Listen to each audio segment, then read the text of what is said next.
Alright, today I'm going to be talking about some more retro video game pickups.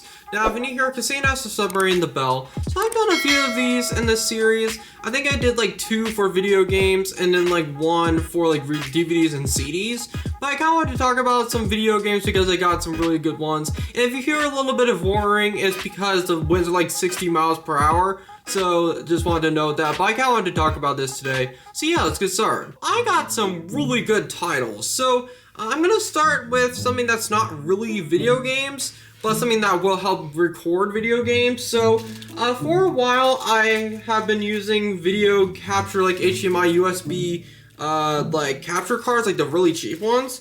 So I got 2 more because like these are like $6 each. I personally think it's better with like latency than even the Elgato. Like, I mean, I would rather have a little bit lower quality with these than have horrible latency, because like every time I try to record with my old Elgato, I think it's like an Elgato HD60, like it just doesn't do well with like OBS nowadays. So yeah, so I got 2 of these. This was like $12 in total. But yeah, the only thing is, I mean, it's still pretty good quality, but I noticed that this one, whenever I have other one right here, this is the old one. There's a little bit of a difference. This is the old one I've been using for like 3 years, and then this is the new one. So there's a little bit of a difference. Yeah, so I got those for like $12, and I feel like that will really help with like having like multiple sources, because with my camera, like I kind of want to have like more than one source for like different USB capture cards instead of the Elgato, and it's kind of hard to do that with the Elgato itself. So let's actually start with some of the ones that I've gotten in the past few months. So the first ones I've really gotten in the past like probably month or so. This is actually a game that I got at Salvation Army, believe it or not. This is a Pirates of the Caribbean for the original Xbox. So I literally got this for like 50 cents, and it somehow got combined with like the DVD section. It was in there for some reason. And like, I actually really like the first Pirates of the Caribbean. It has the manual too. Like, it's actually, let me check the disc. I haven't checked this yet. It's actually in pretty decent condition. Like, and like, I don't know if this has really been used that much. And actually, originally, it had like a free movie ticket inside, which is kind of fun. But yeah, so like, I kind of want to play this at some point because like, I really like the first Pirates of the Caribbean, and I personally think the Curse of the Black Pearl is definitely the best one. So what now, Jack Sparrow? Are we to be 2 immortals locked in an epic battle until Judgment Day and the trumpets sound? Or you could surrender. And then the next one I got is kind of like not necessarily shovelware, but it's just kind of an impulse purchase. So I got a Wheel of Fortune on the Super Nintendo. Yeah, it was like a haul that I got recently, and it was kind of like all combined with this.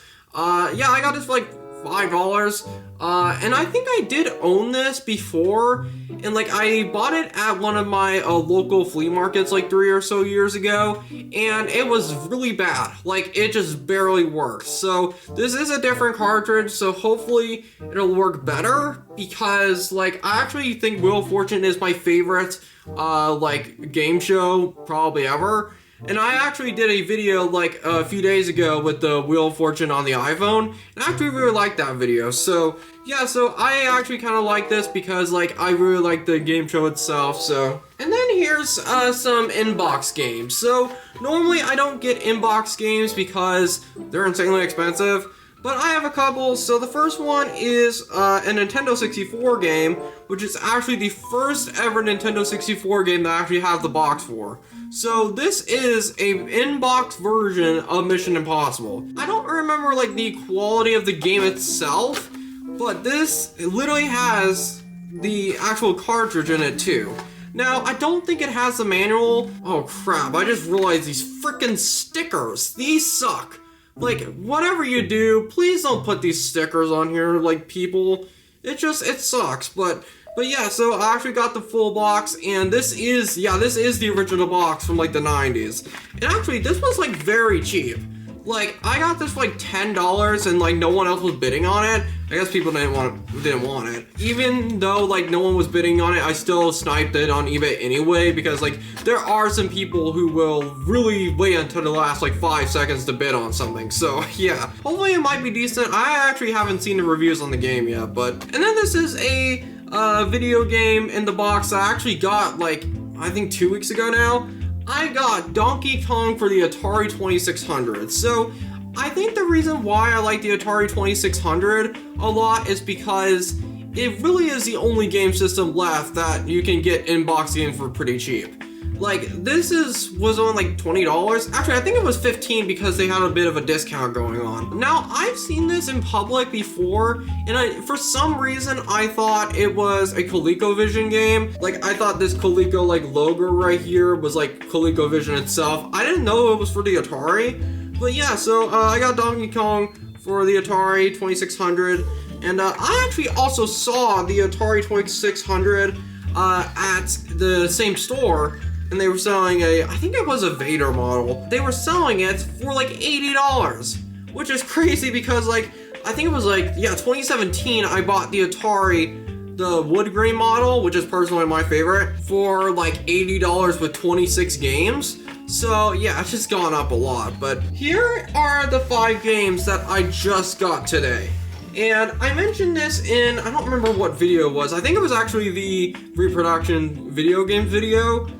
So I got some games from Japan, and normally I wasn't gonna really use Sendico anymore because shipping is insanely expensive. Normally if you don't get like actual consoles, it's not that expensive. So, but yeah, so I got a ton of Nintendo 64 games, like 5. So what's very special about these is that these are games that I got for really cheap in Japan that are insanely expensive in the US, like more than even some of my games in my collection. So the first one that I got, yeah, so this is Kirby 64, I think it's called what that's called in Japan.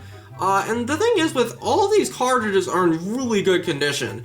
Like I mentioned it in the region unlocking video that the Japanese really know how to take care of their stuff, because almost every like console and game that I've ever gotten from them, like Sendico, is in amazing condition. So yeah, so I got this, and the reason why I got most of these games is because these are the type of games where you don't need to know that much Japanese to play them. I mean, I turned all these on and they do all work, but I haven't played through it yet. But actually, I think this game, I don't know how much it is in America, an American copy. It was like around $50 last time I checked. I don't know if that's true.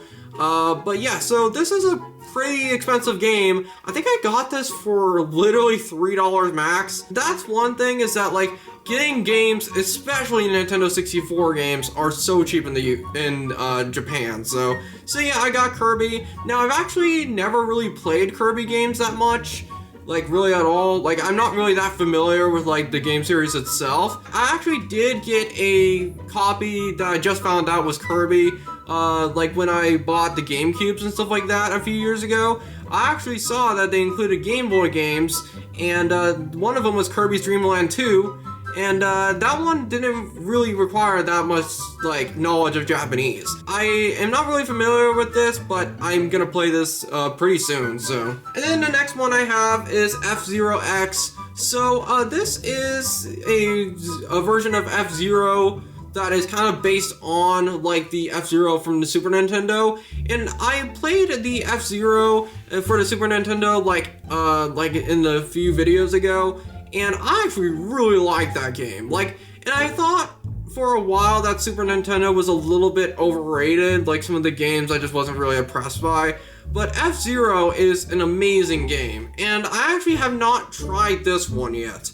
And like this one is like 40 to 50. I got this for like $5. The label is a little scratched, but it's not too bad. Other than the Super Nintendo version, I really don't know that much about like the series itself, so I kind of want to get into it more. So, and then the next one I have is Star Fox 64. So this one's not necessarily the most expensive game in the world in America, but it's one that since I got it for like, I think this one was like $6 or something like that. It was a little bit more expensive, but I mean, it's cheap for these games.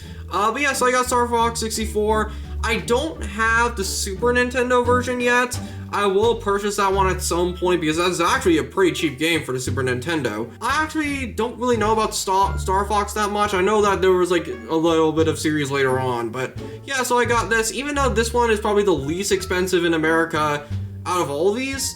But yeah, there's a pretty decent chance I'll play this a lot, so. These are the two that I am most proud of myself for finding. So, I got Snowboard Kids 1 and 2. So, for people who don't know, the Snowboard Kids series, or both games on a Nintendo 64, if you try to find them in America, you gotta pay like $100 for this one, and even more so, the second one. This game, mainly the second one, is going for insane prices. Even in Nintendo 64 prices, it's ridiculous. And the thing is that these cartridges aren't even very common in America or Japan anyways, because actually both games were almost impossible to find on Sendico. There are a couple on eBay, but the condition isn't as good. I got lucky on both of these because like I really had to look and like translate like the built-in translator to like Sendico and translate it to Japanese. That didn't work. And then I had to type it in a different like way of spelling it, because actually on here it's Snowbow Kids instead of Snowboard Kids. This one I was able to get like actual like photos of, but the Snowboard Kids 2 was a little bit more iffy because I got this from Amazon's Japanese store, believe it or not. All it had was a stock image of the game, like the poster. There was only one left. I am not joking. Like there was only one left. And I was like, oh my god. I personally think in the next few years, even these copies are gonna get insanely expensive, kind of like America. Yeah, it's just like these games aren't really common at all. I don't think people have discovered really yet that these are basically almost completely playable in Japanese, because you don't really need to know that much. I think this was like $7 or maybe around the 10 range for the first one. And then this one was probably the highest one. This was 18. But even then, like, especially for like these games that are so like uncommon, even in the Japanese counterparts, like, I think I got a really good deal on these. So, yeah, like, when I saw the second game on Amazon, I thought it was a little sketchy because, like, there was no other images, just a poster. And I was like, okay, well, I'll try it. And yeah, so, and all of these work. I like that I got this one, but I'm so glad I got both, because I honestly think in the next, like, 3 or so years, these are gonna get as expensive, if not more, than the American copies. So thank you guys so much for watching. I know that I've done a little bit of these pickup videos, but I kind of wanted to talk about this. So yeah, thank you guys so much for watching. I'll see you guys later. Peace.